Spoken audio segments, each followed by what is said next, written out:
off with girls' clothes, there are some more things I would like to draw your attention to. One is the great popularity of stockings. And of course, with all those short dresses, stockings would be worn, and they were very important and worn frequently. Also by the boys before they were yet breeched. And there are two ways of wearing stockings as a child. They could be either white or black. For the bigger part of the 19th century, so in the Victorian period and in the crinoline period and bustle period, most stockings worn by children are white. Later, in the bustle period, in the 80s and later, there is a fashion for black stockings. So the black stockings might be worn by children even with light-colored dresses. This is something quite popular. There was an option of colored stockings coordinated to other elements of clothing, or even patterned stockings, usually striped, but it really is not very frequent. At the end of the 19th century, it's mostly black or white.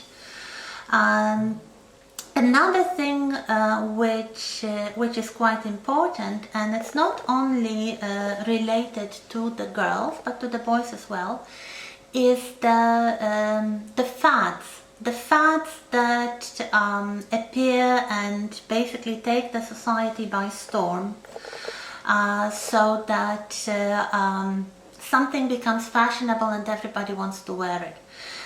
And some of these things could be connected even to the royal family and to the tastes of Queen Victoria herself.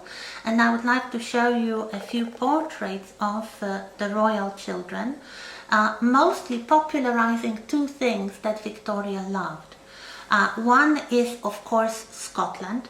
So, as you know already, Victoria was a great fan of Scotland and everything Scottish. She and Prince Albert had a castle in Balmoral in Scotland, and whenever anyone from the royal family visited this castle, Queen Victoria insisted they wore Scottish dress, so men wore kilts and everybody wore tartans.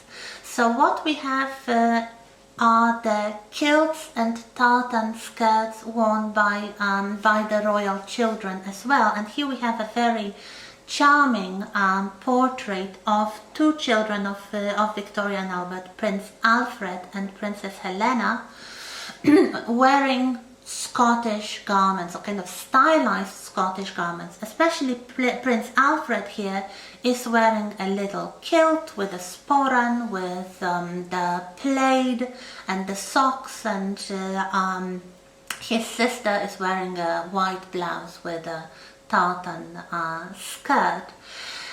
This was something that was very British and patriotic, and many families followed this custom. They believed that little boys wearing kilts look particularly charming, and they were very much in keeping with those skirted garments for little boys anyway. So the boys who were not yet breeched, it was easy to keep the child clean, it was easy to change the diaper, so kilts are quite popular for little boys for these reasons.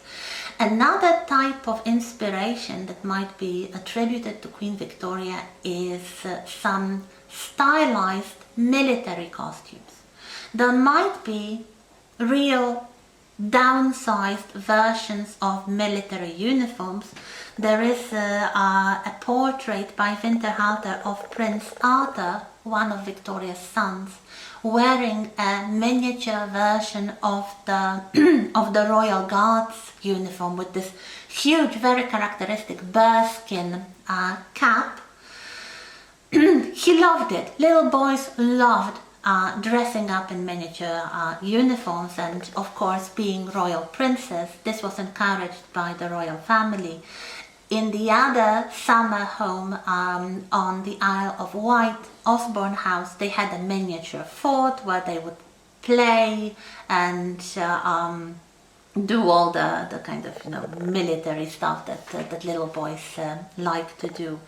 So this is a bit of dress up and generally playing with clothes, playing dress up was a popular thing among rich people and sometimes included children.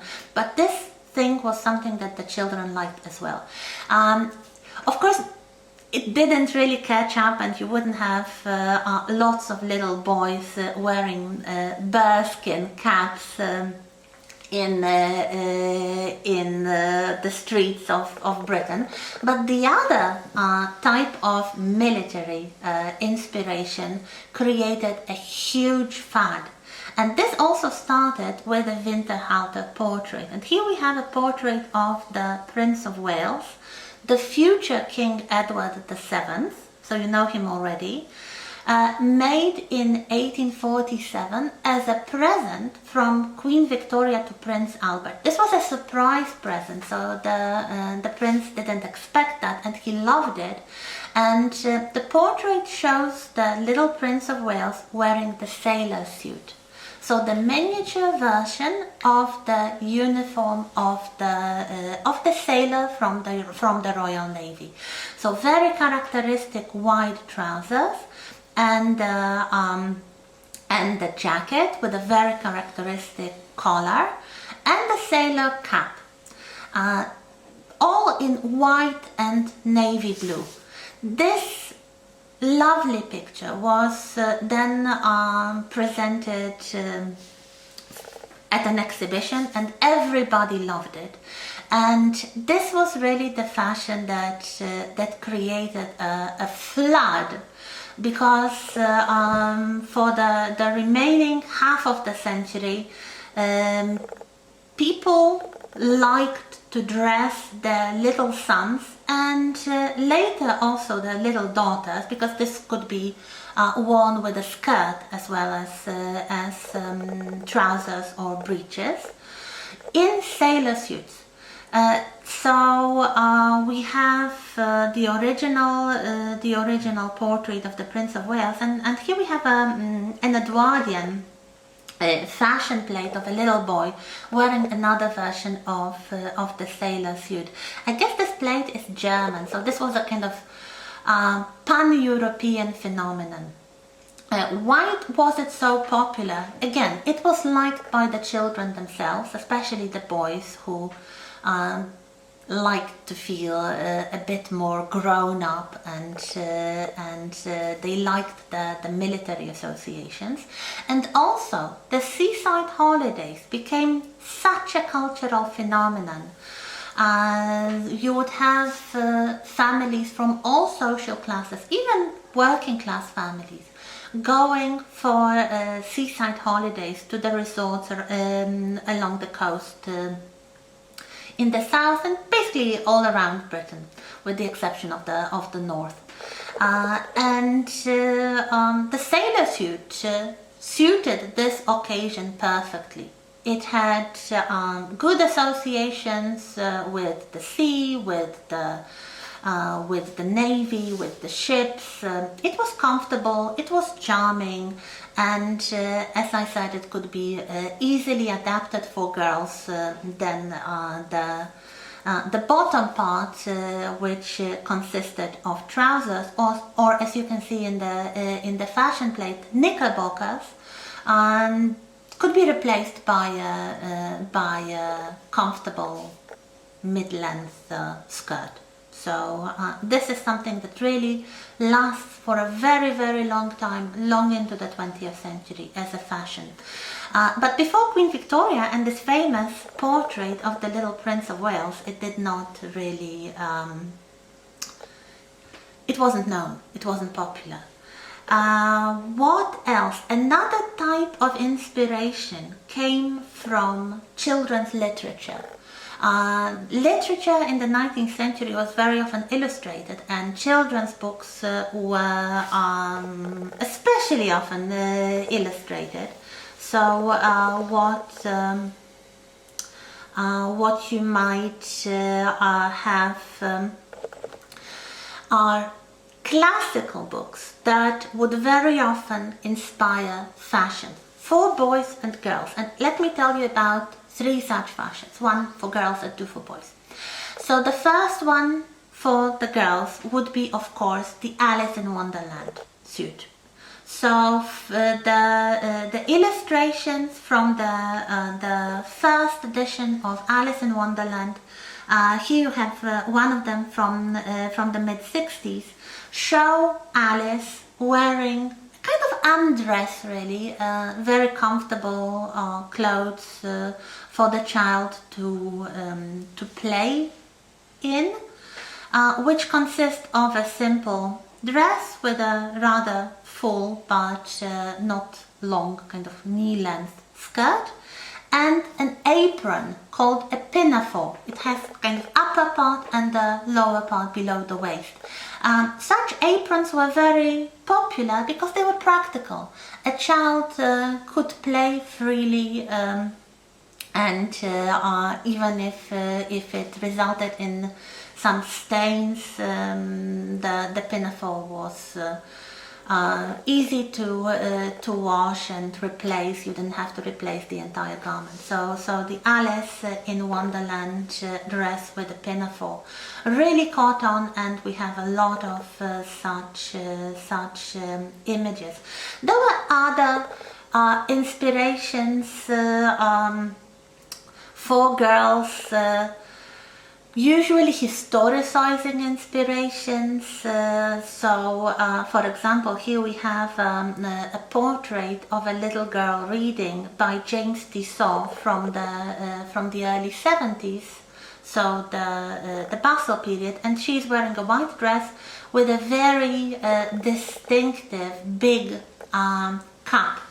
This is something that was a historical reference to the late 18th century or very early 19th century, and that suddenly was a kind of returning fashion because some of the books for children were illustrated with the stylistic references to the turn of the 19th century.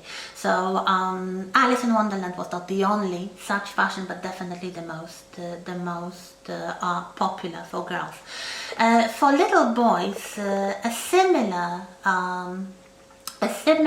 fashion was inspired by a book from the 1880s. Written by Frances Hobson Bennett, a very famous author of children's books then, still remembered. If you read The Little Princess or the book that inspired this fashion, The Little Lord Fauntleroy, or The Little Lord. Little Lord Fauntleroy is the full title. It's a story about a charming little boy who is an orphan. His mother is American and she was not accepted by his father's family, who was a son of a nobleman, of an English aristocrat. After he dies, the young widow with this charming little boy called Cedric Lord Fauntleroy, come to England, and gradually, of course, as you might expect in a children's book, the grumpy old grandfather, the aristocrat, opens his heart to his charming grandson and his mother. So here we have one of the original illustrations.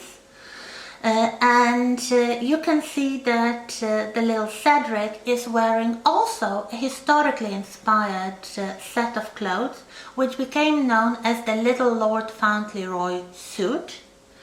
It was usually made of velvet. It consisted of breeches and some sort of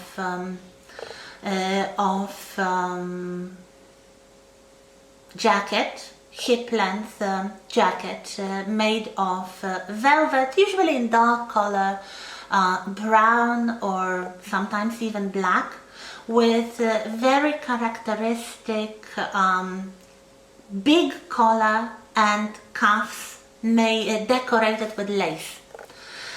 This was originally, as you can see in the illustration, worn by the boys whose hair was also left longer, so they looked like children from the 17th century. This is basically the Cavalier style, the monarchist style of the period just before and during the Civil War in the 17th century, something probably inspired by the paintings of Anthony van Dyck. As you can see, this was not a modern fashion. This was very far from contemporary standards of male elegance, but mothers loved it.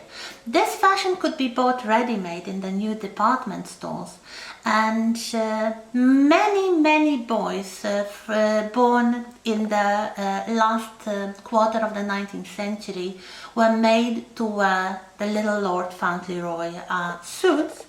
They also made their way into art. There is a very famous portrait called Bubbles by one of the original Pre-Raphaelites, John Everett Miller, and it shows his grandson wearing the Little Lord Fauntleroy suit of brown velvet with this very lacy collar and cuffs, and he's blowing bubbles. His hair is not longish, it's kind of curly, but it's not long.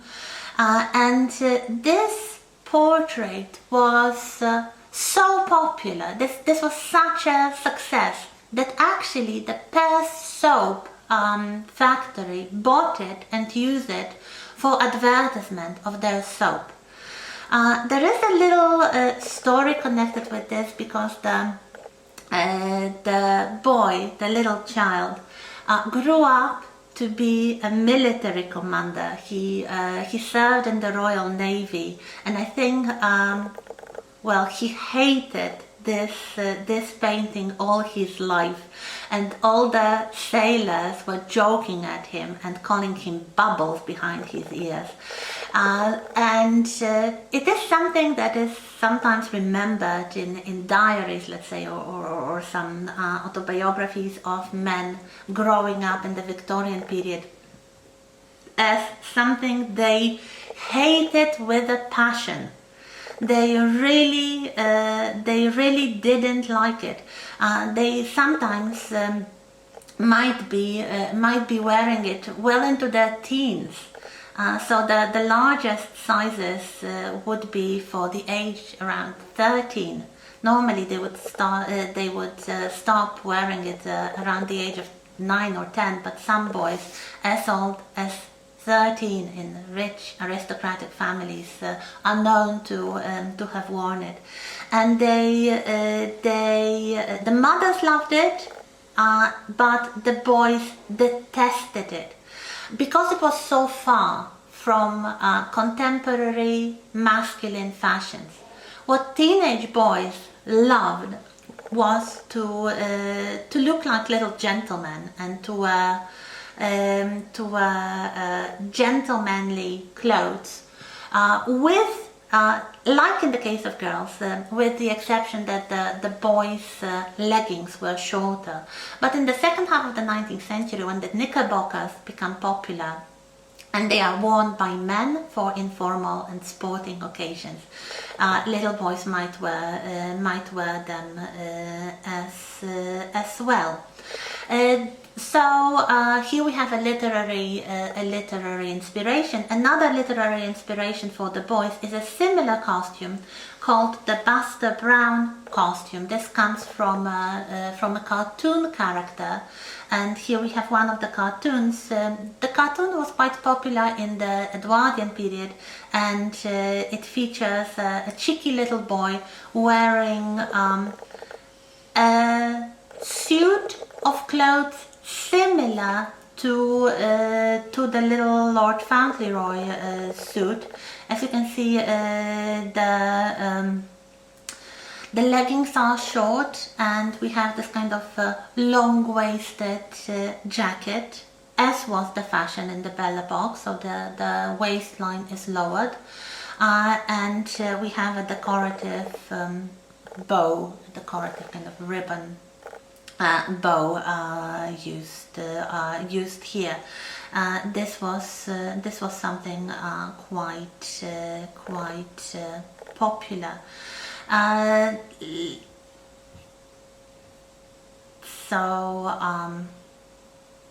Yeah, a suit with a tunic.